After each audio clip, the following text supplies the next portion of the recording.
உணவே ஜீவசக்தி, உணர்வே பிரம்மஞானம். அன்பே சிவம், மனமே குரு. குரு பிரம்மசரி நித்யானந்த சாமிகள் ஆட்சியோடும், சித்தர்களுடைய அருளாட்சியோடும், மகான் தத்துவராயருடைய அருளாட்சியோடும், உடுமலை பிரம்மஞான குழு பாடசாலை சார்படி, என்னுடைய சார்படி அனைவருக்கும் ஆத்ம வணக்கம்.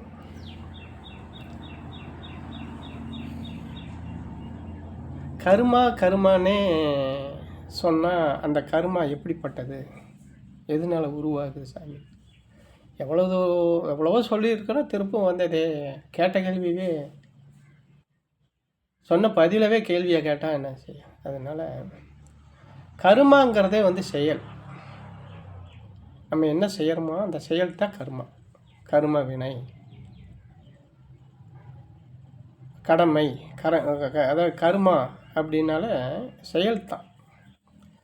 வினைனாலும் செயல்தான், வினைனாலும் செயல்தான், கர்மானாலும் செயல்தான். அப்போது நம்ம வாழ்க்கையில் தெரிஞ்சோ தெரியாமலோ ஒரு சில செயல்களை நம்ம செய்கிறோம்.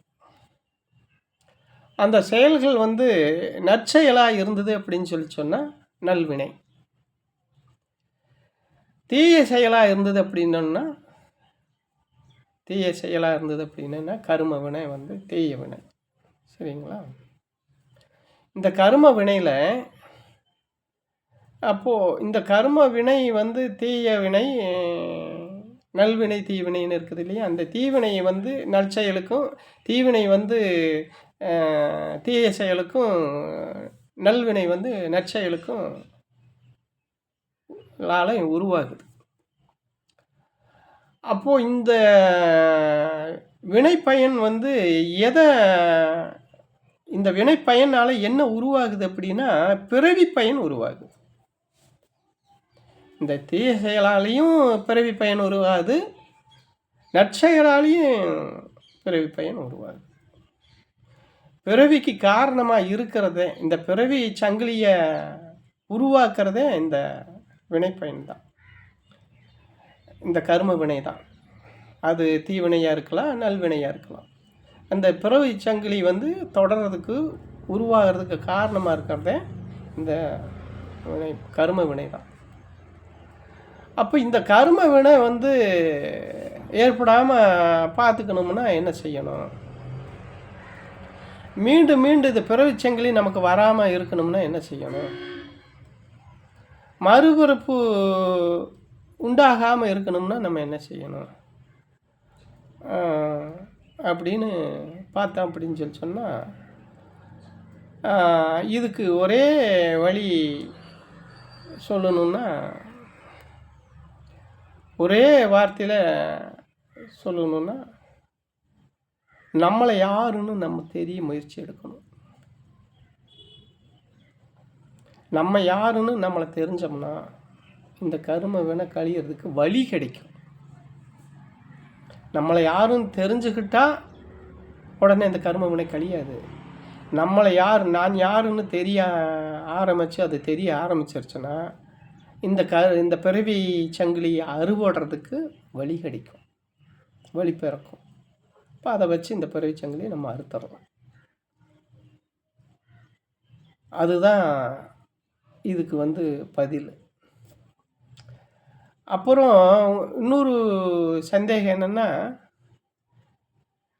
உங்களுக்கு வருது, நீங்கள் கேட்குறது என்னென்னா, நம்ம இப்படி இருக்கிறவன் தான் நம்ம இப்படிங்கிற, நமக்கு சாமியும் இல்லை, மற்றதும் இல்லை, பிறவியும் இல்லை, அதுவும் இல்லை, இதுவும் இல்லை அப்படின்னு சொல்கிறவனெல்லாம் நல்லாத்தான் இருக்கிறான் சாமி. நம்ம மாதிரி இருக்கிறவங்க தானே இந்த மாதிரி நமக்கு சாமி, தெய்வம், அது இதுன்னு போகிறோமே, நமக்கு தானே இந்த மாதிரி கஷ்டம்லாம் வருது, ஆனால் அவங்களுக்கு வர்றது இல்லையே. இதில் ரெண்டு வகையில் பார்க்கணும். ஒன்று எப்படின்னு கேட்டிங்கன்னா, நான் ஜாமி கும்பிட்றேன்னு சொல்லிக்கிட்டே பண்ணுறது பூரா அயோக்கியத்தனம் பண்ணிகிட்டு இருக்கிறோம். நம்மளை அறியாமையே. சாமி கும்பிட்டா பத்தாது, ஆன்மீகத்தில் இருந்தால் பத்தாது. ஆன்மீகத்தில் என்னெல்லாம் சொல்லியிருக்கிறதோ அதெல்லாம் பின்பற்றுறமான கிடையாது.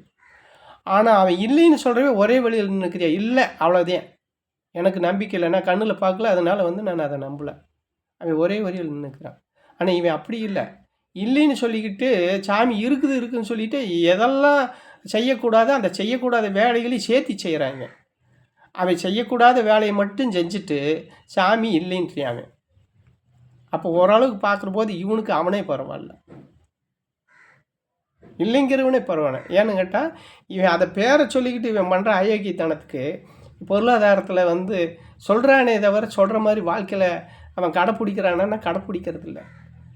சரி, சொல்கிறதுவாது கேட்குறானா? அதுவும் கேட்குற மாதிரி நடிக்கிறான். ஆனால் அவன் சுயநலத்துக்காக இந்த ஆன்மீகத்தை பயன்படுத்திக்கிறான்.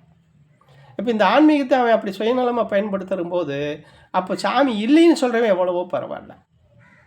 இருக்குதுன்னு சொல்லிக்கிட்டு இந்த அயோக்கியத்தனம் பண்ணுறதுக்கு இல்லைன்னு சொல்லிக்கிட்டு யோக்கியனாக இருந்துட்டு போயிடலாம்.